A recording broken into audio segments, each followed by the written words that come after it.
thing about the minor subdivision, you can say it now. This is our public chance. I just don't know where he's at.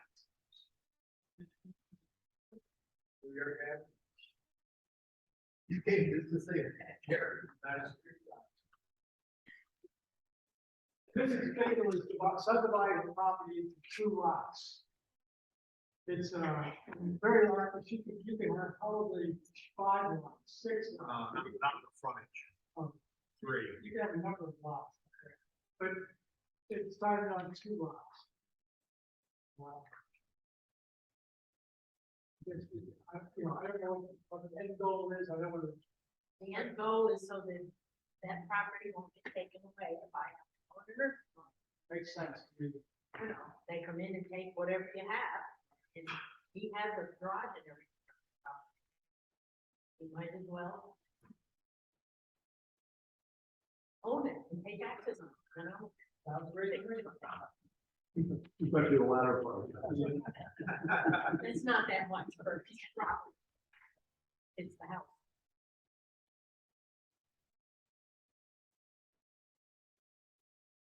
Jim, with your ultimate goal to build a residence there. Yeah. That's something a little more accessible to me than my house. I didn't really plan on getting stuck in a wheelchair when I built my house, so. It's 3 floors, it's kind of hard to really, I haven't been on the 3rd floor since I got hurt, so. And I think the water is at there. Home, they're kind of in the sewer. You think? Home, they're kind of. Yeah. Everything. This is not about the whole thing of Pennsylvania. No. No, that. I said it's going near that way. So. It's This just the bigger one subdivide the property into 2 lots. from where the garage is up to the gym. And, the house. So, Nothing about the end of the year. Heard anything about them? Nothing. We were with your little lady just for that. The result of the subdivision will be given. Yes. Piece of property with On the garage. And eventually, probably, it depends, you know, it might never happen, but I would like to keep it so that I could do that. And that second piece, qualifies under the zoning for a building. Yes. Yeah.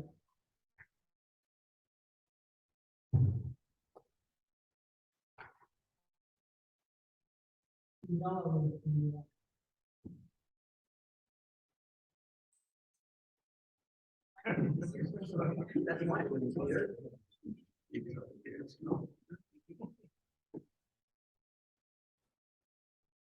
Peter, I have no objection to it. I think propose, providing that when a final survey comes in, that it's consistent with the dimensions and sizing, spacing, everything we have on this.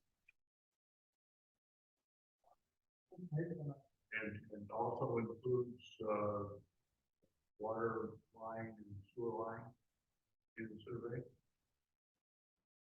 That it shows the water line, sewer line. Okay. Yeah. Okay, we're taking a vote on. The water line and sewer line that are existing? Yeah. Yes. Oh, That okay. There isn't for that property. There's nothing on that side of the road. It goes right down the middle of the road, as far as I know. Last time I got a UFPO thing, it went right down the middle, so I don't even know if he's gonna know. I mean, we could get another one of those, but eventually when that happens, I'm gonna end up digging up the road, probably to hook up the water answer. But, yeah. Currently, it is currently where the line is going down the road that this is our. Yeah. I'm going to close the public hearing and now open this up for a vote for the board on allowing these minor subdivision. I make a motion to approve the minor subdivision, providing the final survey. This will include measurements consistent.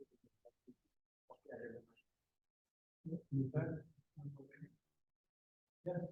Unanimous. Okay. Okay. Thank you. Hope to stick around, unfortunately.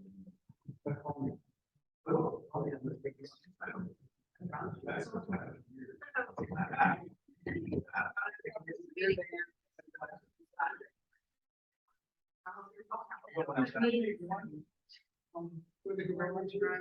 That's not even. Well, that's the- So if she has to go do this. then- They don't, right, they don't take my shop. Yeah. So the line goes between my shop and her house. So, yeah, 'cause I'd really be bumming if they took that. Yeah. Yes. I know.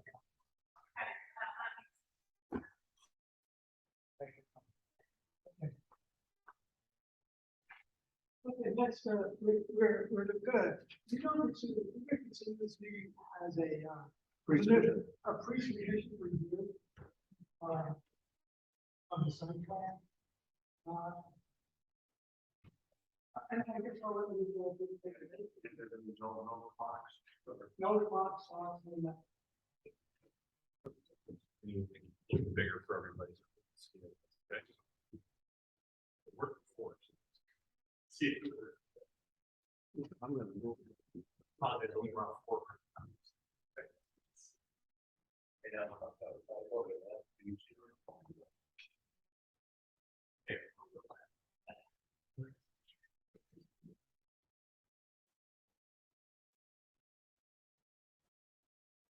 Great, well, thanks for having us tonight, everybody. My name is Ed Hinkle with Fin Design Group, based in Sarasota. I don't have a Troy office in direct that, down in Troy. Here representing the Hill family, of course, the proposed renovations and additions to the existing village property, Mill Lounge Restaurant, Pavilion. Assuming all of you are familiar with the general location, but I'll just give you kind of lay of land. Obviously Route 9, running from the south side of the page, there, north of the page. The existing restaurant proper is right here. Obviously the pavilion that was built several years ago is right out the back. And then there's the kind of the tented van shell that goes off the side, and private garage. Speak a little bit louder. Sure, yeah, no problem. Yep. So this is the existing conditions that live on the site right now, and what proposing to do on the site in order to be able to increase the ability for Wayne to operate out of the facility and host larger events, larger banquet style events, not necessarily just a bar type event in the pavilion, converting the pavilion basically to a banquet. So upwards of 120 to 125 people can be accommodated in that space, and allow them to basically generate a little more of a particular venue. It will also make the venue from basically what amounts to a 2-season venue, extended 2-season venue into a 4-season venue by including on all sides. So I'll walk you through exactly what we're planning on doing relative to the plan. Maybe interrupt. Sure, anytime, yeah. All right. Would you indicate up there on the screen, where the town line between Round Lake and Clifton Park is? Yep. Okay, so it's a little light on this one. Town line between Clifton Park, right, it's basically right along the edge of the property. So this corner of the building, the entire construct of the pavilion exists on Round Lake, in the village ground. The line, basically the van shell and part of the pavilion that we're right here right now is the town of Clifton Park. So, But the line is not straight at that point. No, it's at an angle. yeah, It cuts diagonally. Would you please indicate exactly how it cuts diagonally across your, proposed parking? And if you have the capability of drawing on that. you know what I do? Get out of the presentation mode, I can draw right now. Basically, there's a line that starts approximately here. The line kind of kisses the corner of the building, generally in that cone right I there. think it goes the other way. I think it goes the other way too. It may, Yeah. It comes, That garage, if you just cut across with that line, is completely Oh, no, within the right. car. very light, very light on the map. Very light line right there. Sorry, I'm looking at stuff right now. It's flying under. Okay, so you Because right, it heads towards that town, yeah, you have a town mall, the town park in those 2-point bars. Up here above the parking lot. That's it, Yeah, that's all right. okay, It's more like it. yeah, that's it, right here. Yep, that's it. All right, That's good. that's good. Okay. All right, thank you. No problem. You know, here's another question. I like trying to recall. When we first constructed the mill, the bar, it had to be on the footprint of the existing bar. The first, what we now call the main. Yeah. Correct. And I don't recall why that was, or, Because I think it was considered a knockdown and rebuild.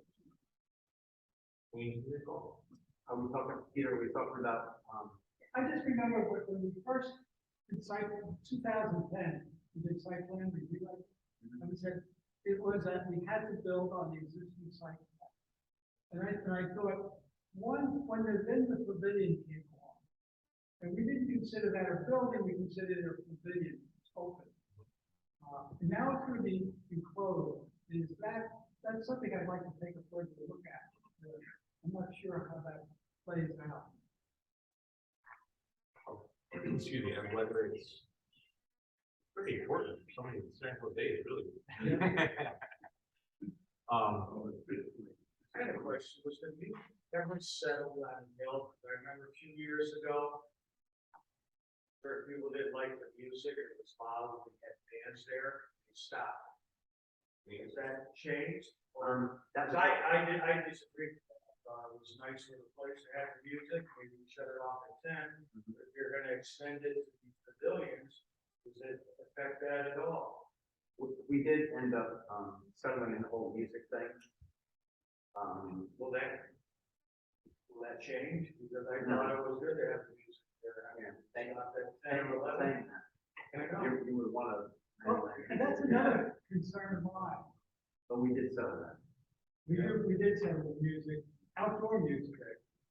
Didn't the village actually got the order? Right. Yes. And we worked with Village and your town attorney, and that's all settled. It's settled on outdoor music. That's out Yeah, there. outdoor music. This new pavilion is being entirely indoor. Right. And I But still. Mhm. don't know, to me, the ordinance. That was settled. I would think Okay. fine. the ordinance with the music wouldn't apply because the building is not gonna be closed. That's kind of, okay, all right, that's fine. So, you know, setting the lay of the land here.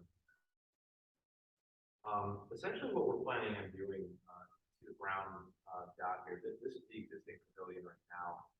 The idea is we're going to add an addition off of the side of the pavilion, kind of towards the north, that would encompass essentially a proper entry to the building. It's gonna involve a banquet style kitchen outside, it's all new construction. And then upstairs would be a small, bridal shower, baby shower venue for about 40 to 50 people. And then the basement would house additional storage for the restaurant operations, and then create basically a downstairs sales office for selling the patrons to the facility. All of that facility exists, and basically what we're trying to do is not take over very little parking on the site. We ran and did a couple of calculations on the parking requirements versus what we have, and we're still in excess of the number of parking spaces required by the zone. So we maintain the 53 spaces that we have currently on the front side, and then we have, obviously, as you well know, that layout, that rear lot is gravel, improved gravel lot right now.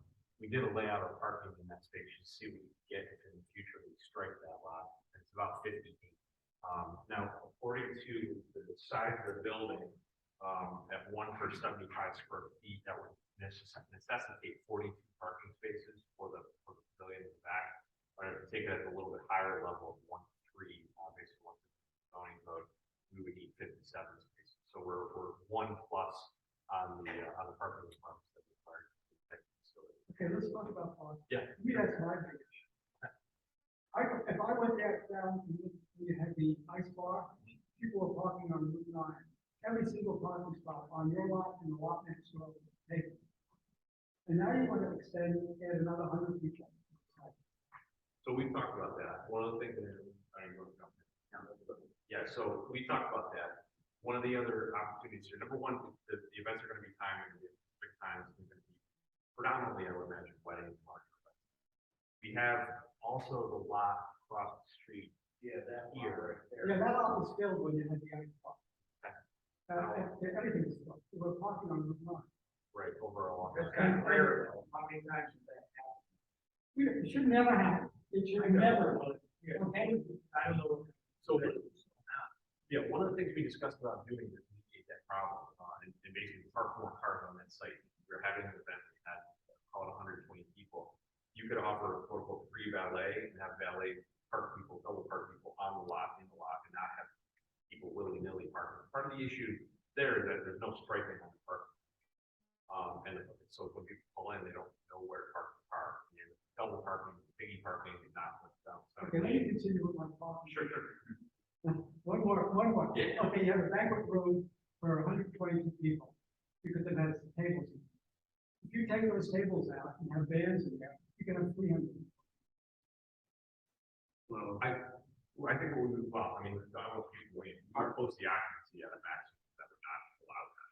We would have So you would- seated 15 square feet per person. Okay. Yeah, I That would be what, don't think you would ever.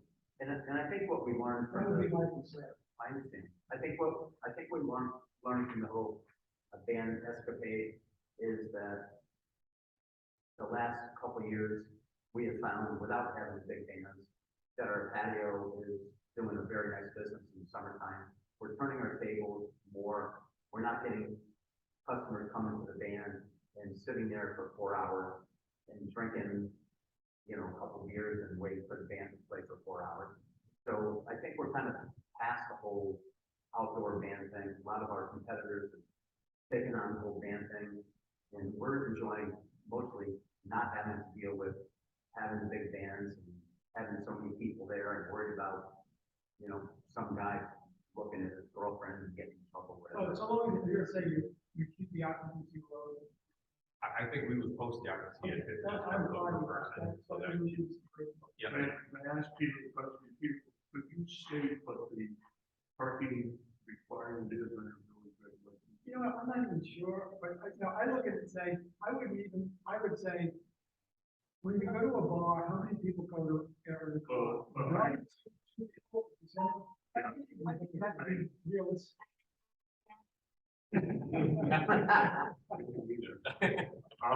No, but the question is very sincere about it. That we have a regulation that says that I believe says, and I did not look it up, but says that the number of tables and the number of seats that a restaurant has requires a certain number of parking spots.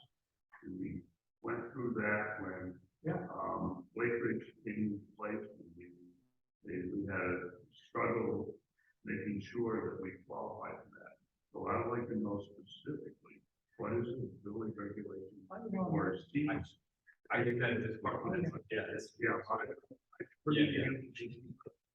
yeah, no, I, but if you have regulation, yeah, the way that I interpret it is 1 per 75 based on square footage, or 1 per 3 seats, basically number of seats at the table, whichever is greater. So the greater number would be the 1 per 3, which puts us at 57. okay, but you have 15 tables on level 1, drawn in with 8 seats per table, that's 120. You have 6 tables on level 2 at 8 seats, that's 48.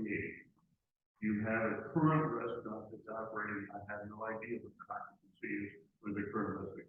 So you've got to satisfy the parking requirement for, as if every single table was filled with a person, or 1 parking lot for 3. Correct. Okay, So, tell me the numbers. so we have someone that seats in the existing restaurant. So in the pavilion, we have it seated right now, seated at tables of 120. So there's 120, there's 45 upstairs, that's maximum seating that we post the top. That brings it up to 165. We divided by 3, which is more stringent, 1 for 3, makes the 55 parking spaces specifically for the pavilion and the back part of the restaurant. You have to also consider the restroom. Yeah, so we have 58 spaces in the back and another 53 in the front. So we exceed, I know we don't have 100 spaces. No restaurant, but we're in excess of what we expect. Okay, now we are building groundbreak. The purpose of my first question was where to go. We cannot say that parking spots that occur within the village park satisfy our requirement.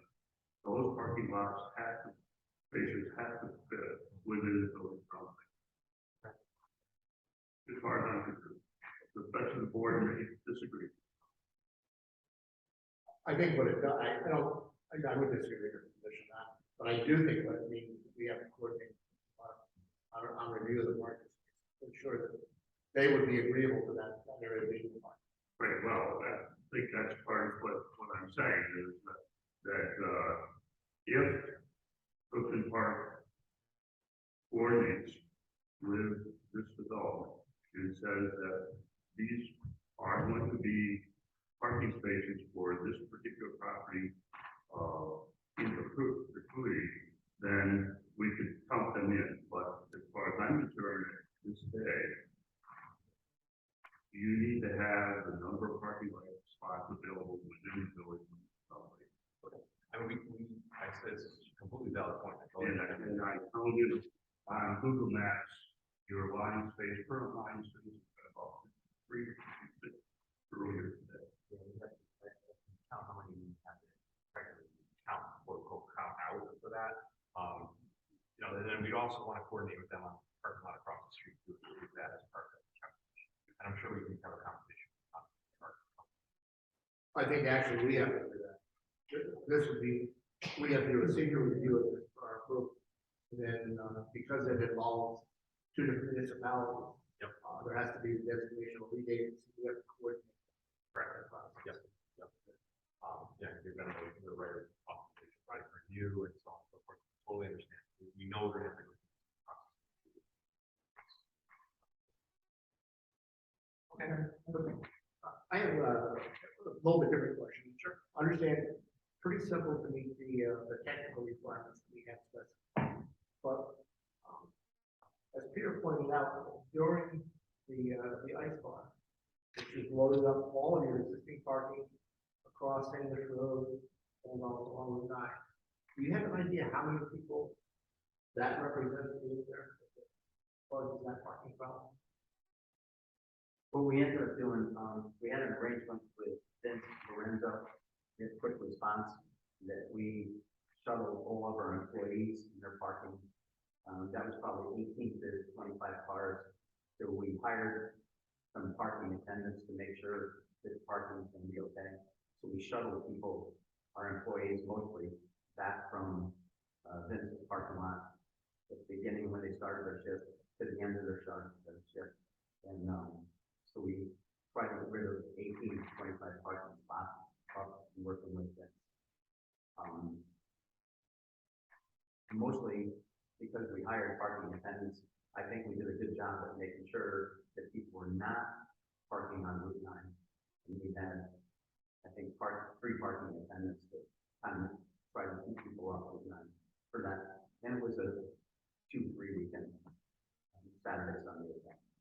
But I guess what I'm talking about that is, that's a real load, that's a population base that you're serving, that you actually serve.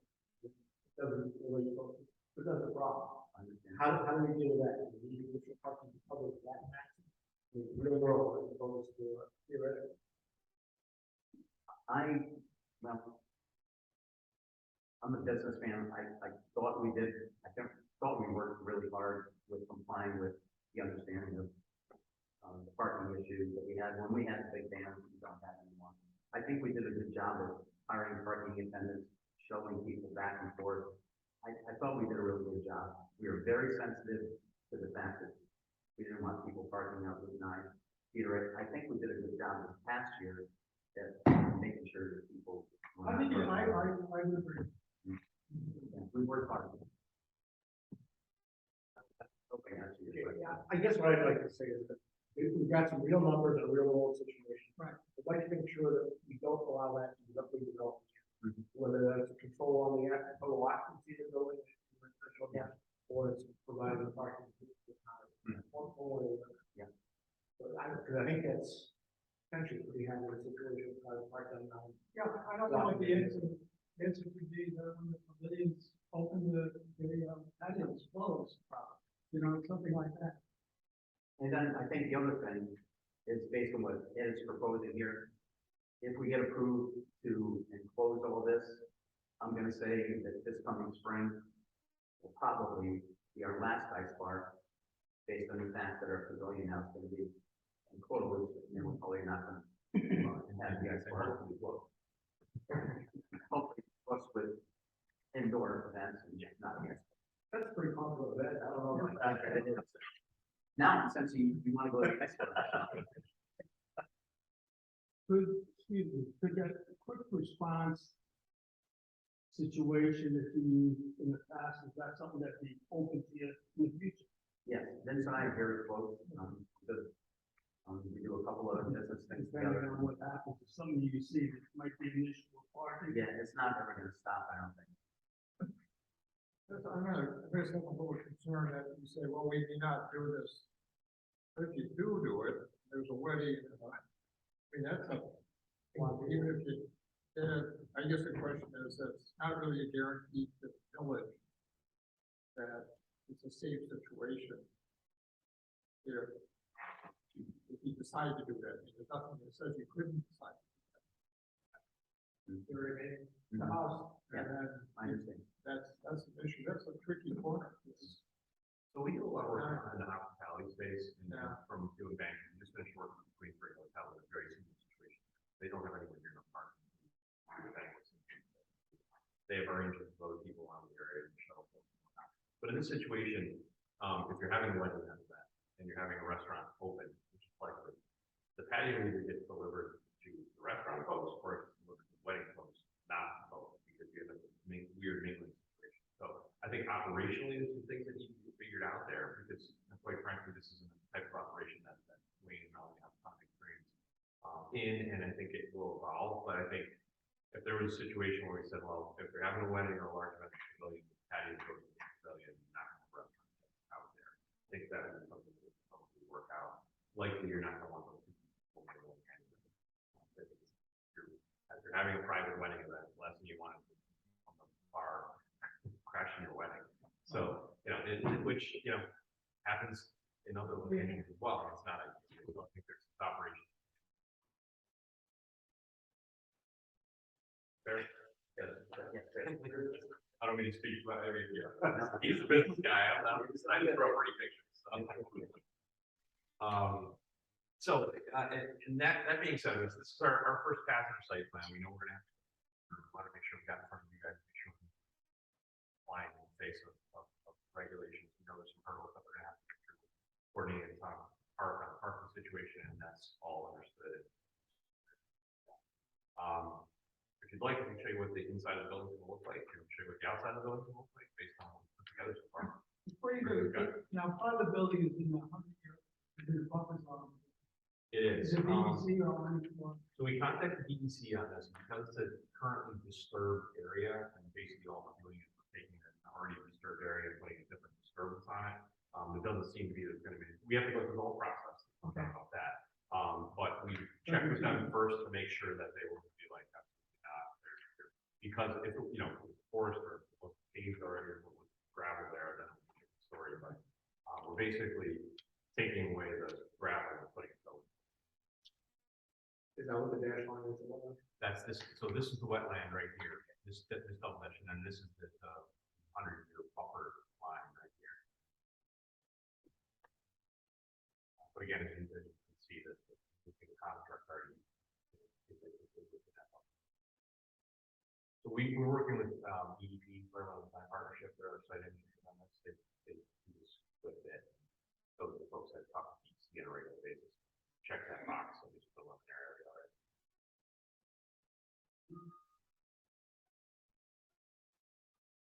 Okay, I can move on if you'd like. Sure.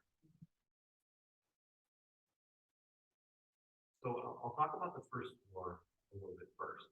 This is basically the main entry. One of the things that we are doing is reconfiguring the way that handicap accessibility happens to the building. Right now, we kind of got a switchback situation on the end of the building. So what we're going to be doing with the new building is creating a new ramp that serves directly to the parking area, so somebody has direct access. We won't have handicap accessible parking spaces right at that ramp at the front of the building. So you walk up to the front of the building. This is the new kind of main entry canopy and double doors here. You come in kind of a lobby that is straight here. Off to the left is where the bathrooms and back of house facilities are, and an elevator to go down, both down and up. And I'll talk a little bit about that here. So you come in for your wedding event, you throw open the doors, and you're in the banquet hall. Basically, the banquet hall will have a smaller. Right now, the existing pavilion basically has a bar that lives right in this area. So that bar is actually going to go away to open up more floor area for the floor space for an actual event. But we are going to be building a small bar as part of the new construction, small bar at the part of the new construction to serve guests at an event. Through these double doors, we'll have kind of a landing station for our wait staff, and then the back of house area here is full banquet style cooking kitchen, full cooking line, so that they can run full events here and not have to impact any of the restaurant operations. So these will function completely independently. Probably similar staffing teams depending on what's going on in the restaurant business versus banquet business. But this is set up to be fully operational, independent of the restaurant. We have an elevator that lives in this core right here. That elevator goes both up and down. Talk a little bit about the upstairs first. So upstairs, you can see this is an elevator that comes in right here to go off inside of the elevator. We have a second means of egress located right here, which is down the stairs, which is directly out at grade level access on the side of the building. This space is designed basically to have events of no more than 45 to 48 people. There's a small porch that lives on the outside, and all of our occupancy calculations all include that porch area in the total occupancy count. So we're accommodating all of those. We have a secondary bathroom space upstairs to serve specific guests in this area, and then that elevator actually serves as not only a people elevator, but also an elevator for the staff to bring essentially a big giant bed elevator during events, like bring food, and, hot boxes and Cambros, and serve directly from this back of house space to the guests that are having that function here. Then downstairs, we're taking advantage, because we're putting a hole in the ground, we're going to take advantage of putting a basement in the space, which will have a mechanical space. This is a small sales office for selling the events at the banquet facility, a small office space, staff room in the basement, and then this is the main freezer cooler spaces that will serve the upstairs kitchen. So the service team will be basically getting all their materials and their cold and frozen food, bringing them up in the elevator and prepping all that in the kitchen.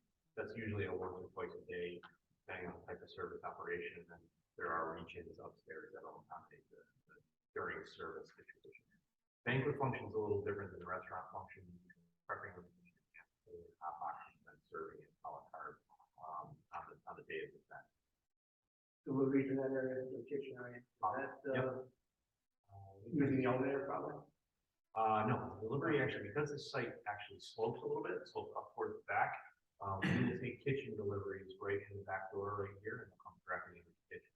Now, if the kitchen deliveries have to involve, if they're getting a big delivery of the frozen chicken, whatever it is, those need to go down the stairs and be taken down right directly to the we've actually done a couple of interesting, like in New York City, everybody has a door they open up on the street, you see the stairs that go down, the ramp and stuff.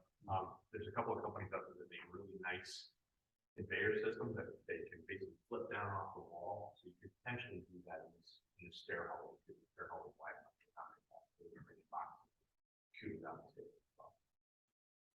Our next step here is we're engaging a kitchen consultant that we use on a regular basis to kind of double check our workflow and move forward with the actual event. So what's it going to look like? I did a couple of elevation studies that I encourage you to take a look at, kind of set the stage a little bit. So this is the new, essentially the kitchen on the main floor, the basement below, then the upper floor here is where that small function venue is. This is the main entry to the building, where the ramp comes up to it. And then obviously that's a grade change into the room there, so it's a stairs that go down basically to the patio. So that's the kind of the main entry side of the building. This is the back side of the building. Essentially, this all faces parking on the back edge. We do have some natural light with pavilion space from the back side, but most of that happens up to the side of the building. So this essentially comes back to housing parking. I'm a little confused on, but you have sliding glass doors. When do they open up? Is there a patio there or?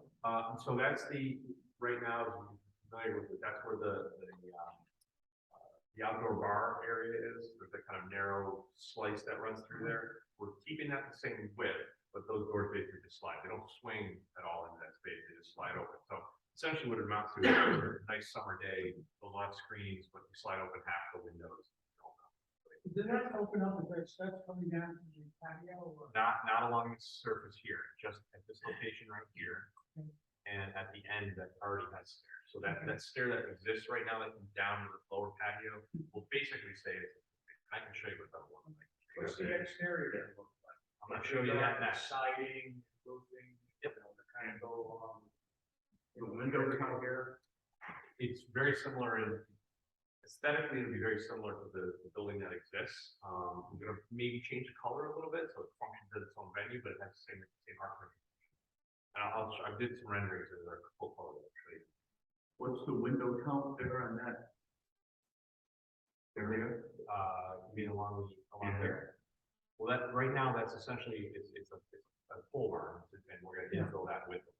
No, but my point is that some of those windows, and I would say, the area view of, the current location, that 50 to 60% of the middle part of that window bank faces the back end of the existing mill buildings. Correct. What is the distance between those two buildings? It's, I believe it's 8 feet. I'm not 100% certain on that, but there's an 8 foot distance between. It's not, we're not getting any closer. It's the same distance that exists currently. Right, but it's an open pavilion that exists currently. You're now creating a building which is going to be 8 feet away from another. Correct. That's the plan. Is the concern egress or I want to understand? The concern is to raise the question to think about whether or not there is a concern about a distance of 8 feet between two buildings. I think from a fire code standpoint, or Well, that's what I refer to the fire chief. yeah, I think that's definitely an issue. And I think as we get into this, we can talk a little bit more about what the fire department would like to see from the fire protection side. sure. I mean, the idea right now is the building's going to be full. So that solves a lot of problems. Solves a lot of problems. Usually, the existing, I don't believe it's very confident. It is not. Yeah, I mean, functions like this are gonna have to explore the building. It's kind of, The code dictates that A2, rating, it has to be sprinkled. I'm just a little bit, lost on Okay. the existing, building that's there now. The foundation and floor slabs and all that, I assume is staying, and is that, you know, the building footings that, so I'll actually draw a box on this. Right here yeah, is basically the existing pavilion. Everything to the other side of that is all new construction. The new construction will all have full frost wall foundations that go down, all that, go down to the basement. The existing building has basically pier footings that are, like people can pull apart. What we're doing on the inside, I can show you on the plan. When we looked at this from a structural standpoint, we've got a structural engineer that's working on this as well. Essentially what we're gonna, this is essentially a big retaining wall right now, currently.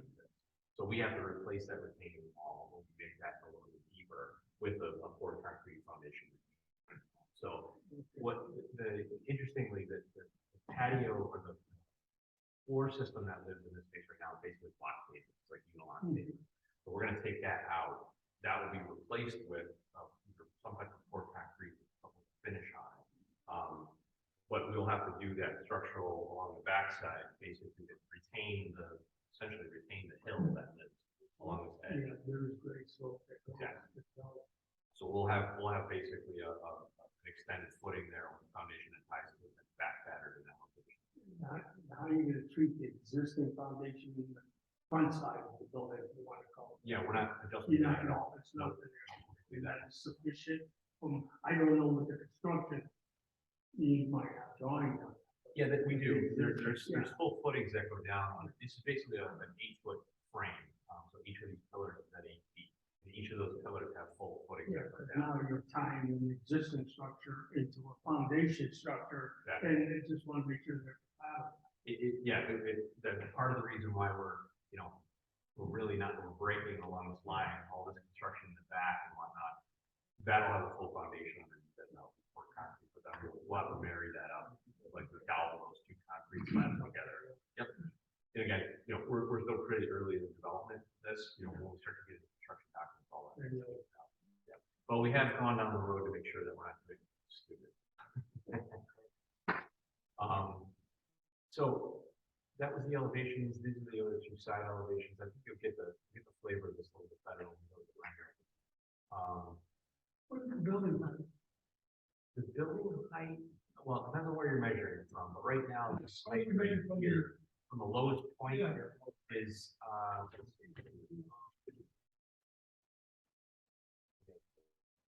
I believe we're 36. 31. It's about 30, I think it's about 36, 34 or 36. I think 35 is the limit. Okay, we'll double check. Okay. So if it's not, it will. Let's put it that way. We're not gonna go over the height. Certainly wouldn't want to have apply for a variance. Right. We don't necessarily need that height. Notice at the end, the south end. is the- Yeah, so is there? Yep. An outside part, Outside of it. an intention to expand a patio area up that way, The or patio already exists, on the end over here. tiny pieces? Exactly, yeah. The fireplace is a new construct. The idea right now, we're looking at a couple different options. One of the options we're studying is double-sided, so you can see through and through. The fireplace would live at that end of the building. It's a really nice place to put a head table, and or a dance floor. It's kind of centered on the fireplace. One of the things that we're doing in the floor plan on that end, pointed out quickly here. We've got, obviously there's steps that come down from the back parking lot that live basically right here. We're trying not to affect those so much. We know we're gonna have to deal with that with the new construct of the building, but we want those steps to remain in place. There's also steps that live down here that we will have to address, but this is essentially gonna be an openable wall. So it'll have a man door, but then it can also be like a nano wall, familiar with a nano wall. It's a folding wall partition that's designed to be used for pre-season. So we can really open this thing up in the summertime. We're out there. That was one of the things that, our initial conversation with Wayne and Melanie were, we don't want to lose the fact that this is a nice kind of indoor-outdoor venue. So that's the reasoning behind some of the sliding glass doors. But we want to be as energy efficient as possible. So we're using doors that we can close on. So again, when I look at the aerial view, there is a structure at that south end of the pavilion. What is that structure and will it continue to be there? It's a pipe tent. The canopy comes off in the winter time. We don't have to deal with snow, so it's a temporary tent. It was a prior bandstand that we used when we had the band. And right now we use it, Will it continue to exist with this new construction? yeah. What we're finding in the summer is a lot of people that don't like the sun are finding, they like to go there and dine on it. But doesn't that defeat the purpose of having that south-wall open fireplace 4 feet away? Well, it's I don't think so. And again, that bandstand is on property. Yes, correct. That's a good illustration right there, Right. And actually, it's, with the bandstand to the right. yeah, the bandstand, it's not, we didn't show it for the purpose of being able to see the building, but this patio at this level essentially continues out along that, and that's where the bandstand is currently. Kind of the dome right here. But again, is the bandstand there compatible with your concept of opening up that wall? Or an outdoor, indoor, environment? Yeah, and we think it is. We think it's mostly gonna be separate. We think what we're doing, with that, with the, I call it the wedding venue, is gonna be what you're looking at right there in that illustration. We're not gonna see that if you have a bandstand sitting there. That's my point. You don't see that view if there's a structure there. We don't think it's gonna conflict whatsoever. We think it's gonna complement what we're doing with, what we're proposing with the wedding. There's about 10 feet there. I mean, yeah, okay, we're taking a little. Like, Well, in the same way as this view eliminates a whole building that sits here. I mean, this is a nice building. If this building wasn't there, this would be a nice, still be a nice building. But there's a building there that alters really what I'm seeing. In the same way, you have a bandstand there that alters what you're showing. And yeah, we're trying to get a better idea of what the building are going to update. I mean, we could pretty easily put the bandstand and shelter and the restaurant in there to show what exactly what the views are going to be. This is really just to highlight what the new construction is going to look like. I don't know that. I think that seeing it in context of the other buildings, if you'd like to see that, we certainly can do that. Well, thank you.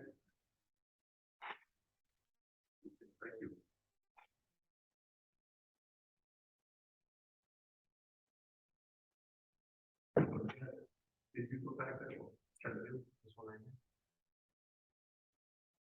So this is the new. But that's the back. That's the rear. Yeah, this you Right. will see the entire time. There's no obstruction to this. You're going to see where you're coming. Parked in the back of the building. Now, are you showing an elevated surface along the back of the building or not? No, that happens to the model. Right. And This is all part of it. my next question here is, this is your service door. Mhm. All right, so that means that you will have vehicular truck traffic going along that back edge of that building. Yeah. Is this overhang sufficient for delivery trucks?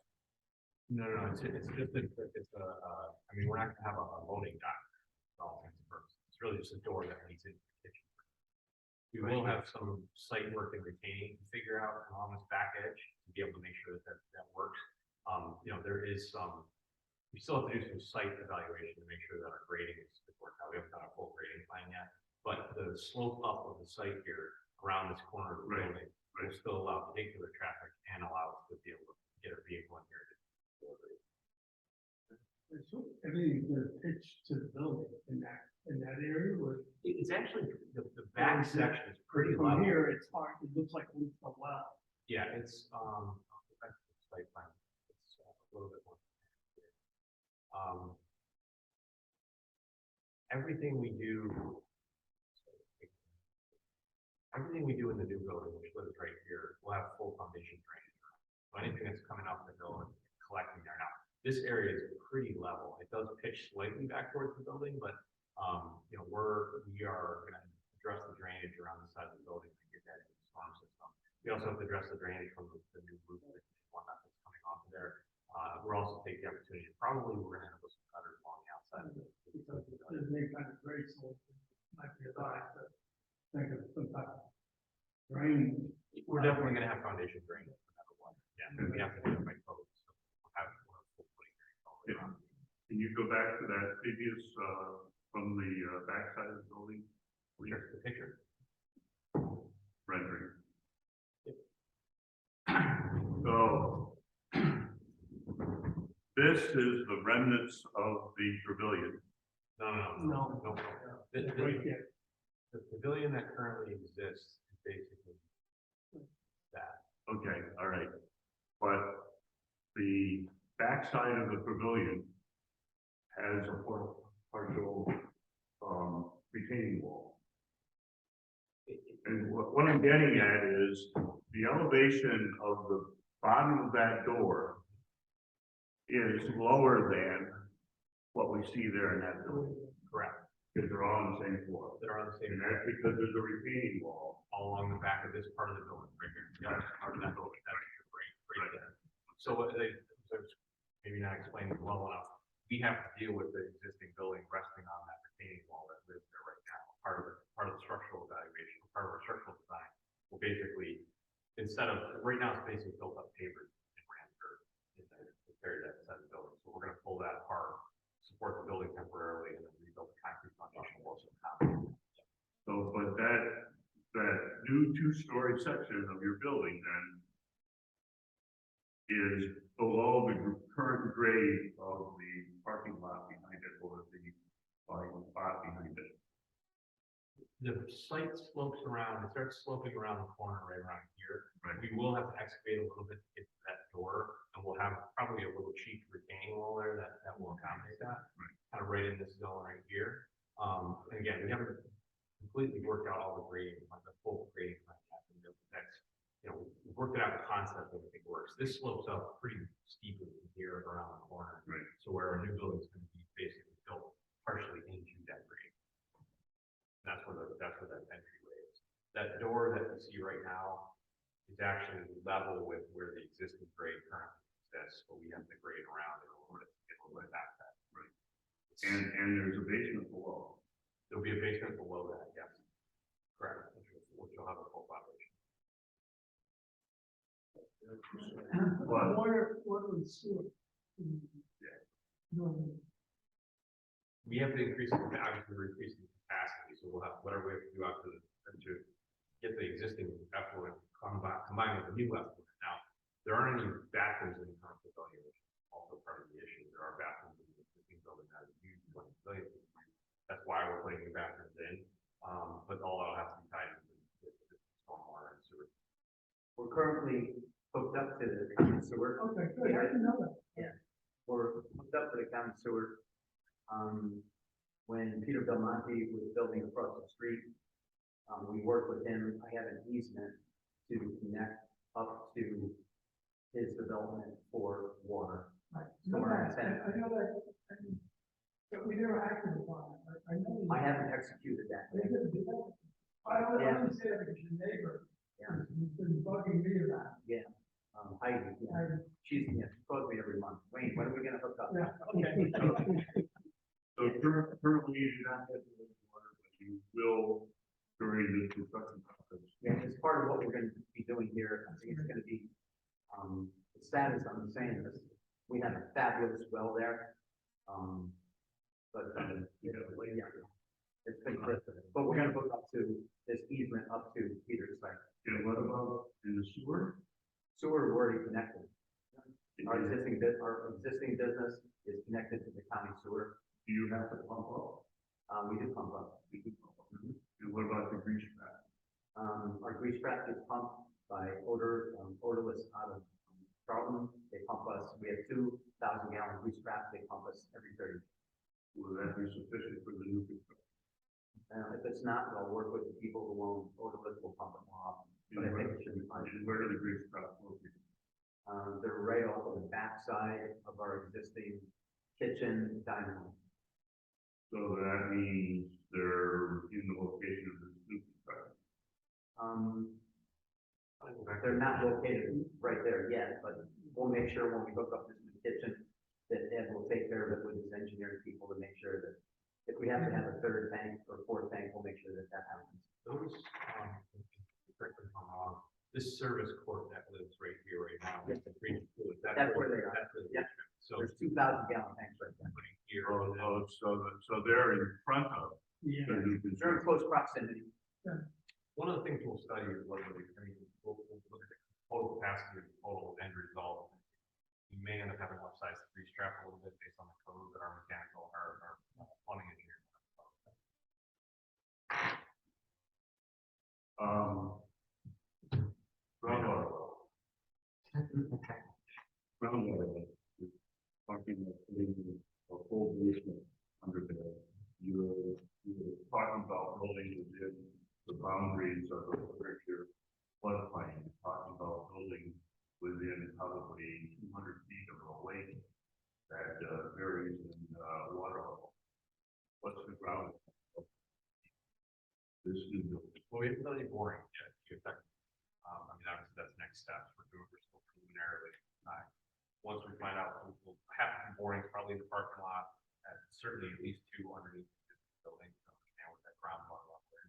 If it is high, we'll have to have some, pump, we'll have to tie it. You have a pond on one side of your building that would, in my naivete, was kind of suggest where the groundwater level is. It's probably 6 feet lower, the pond level, probably 6 feet lower, than the ground level of first floor, roughly, but again, we haven't studied where that groundwater can go. Like I said, if it's high, we certainly are gonna have to address. We'll know. Last question, I don't think there's a flood there. I don't think there's-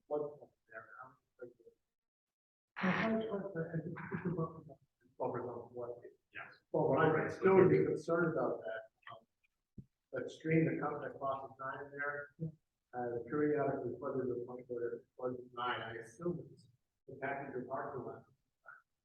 I'm gonna say once or twice in the 14 years we've been there, it happened a little bit. Yeah, 14 But years. you also have in the past 6 years, had a lot of additional runoff from the building. Road. I think last year, the fire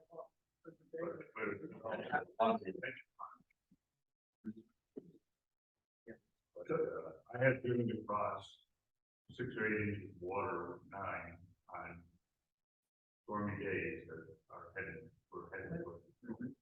So I would pay attention to that. You may end up with a problem with surface water. It's pretty going there, and that back area.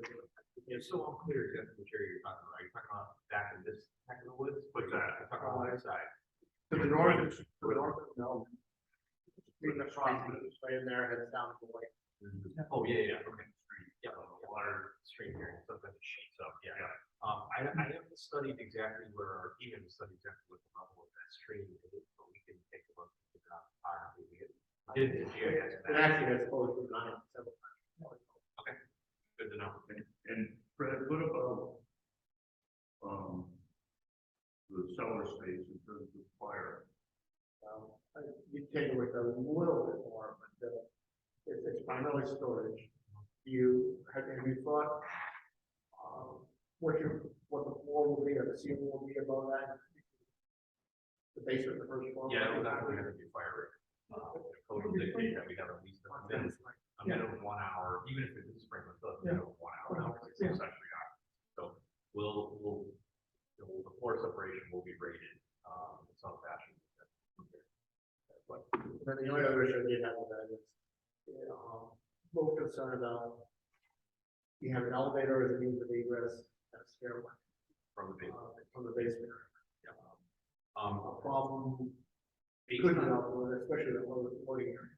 Based on the size of the space and occupancy protection in that, we don't think it's necessarily gonna be a code compliance issue, but, I think getting a second stair on that basement is difficult.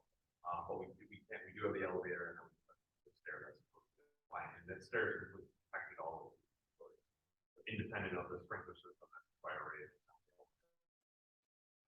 Just talking about the water issue, we put the addition on, I think, about 10 years ago. So we have a full basement under the addition that we did, including tiki bar. Oh, right. We've never had flooding whatsoever, not even a drop of water. That's why. You're a large investor down there, you want to check that? Yes, we do. Our liquor room's down there, Fred.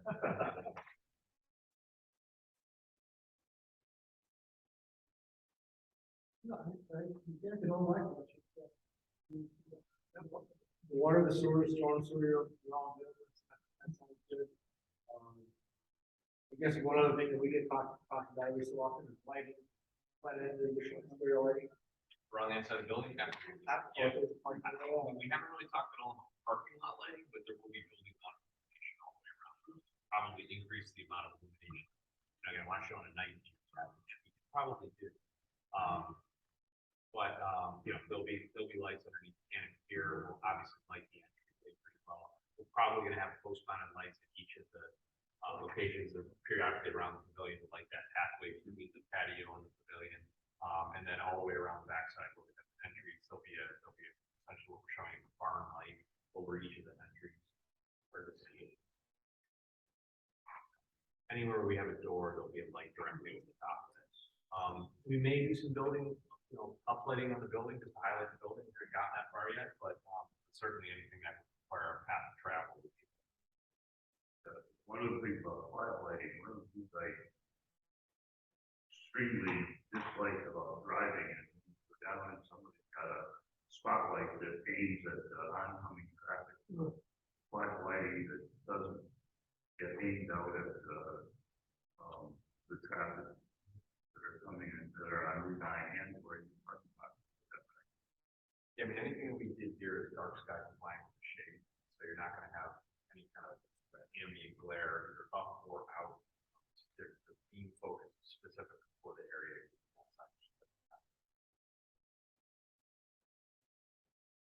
Wayne, this is not so much designed or more operational, based upon fairly recent experience. I would encourage you, the chief is not going to, encourage you to think about providing training to staff. Okay.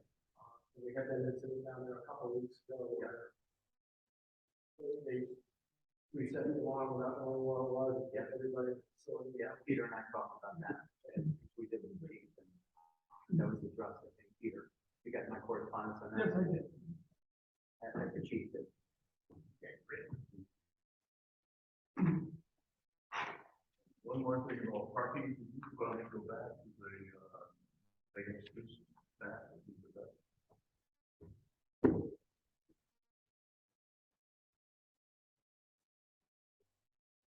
So when you start counting parking spaces, the new construction has eliminated some of the parking. My guess is you probably don't want cars parking right up in front of the building. This And also your voting area is interfering with some parking spaces back there. So again, when you start counting, again, it's what? the other end of the building. What the area? I just want to make sure I'm clear that understanding what you're. Well, I mean, when you said that you have so many parking spots currently, but you've eliminated spots there. My guess is you're also eliminating this row because you aren't gonna want to park in front of that space. And you're also eliminating the 6 or 8 things that are marked around the corner up there. And you're gonna have to not have parking spots there.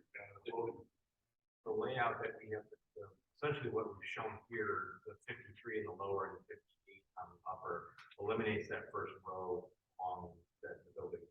We have about a almost 20-foot distance between the exit parking to the front of the building. I think if you were to eliminate that, you're going to have a lot of asphalt.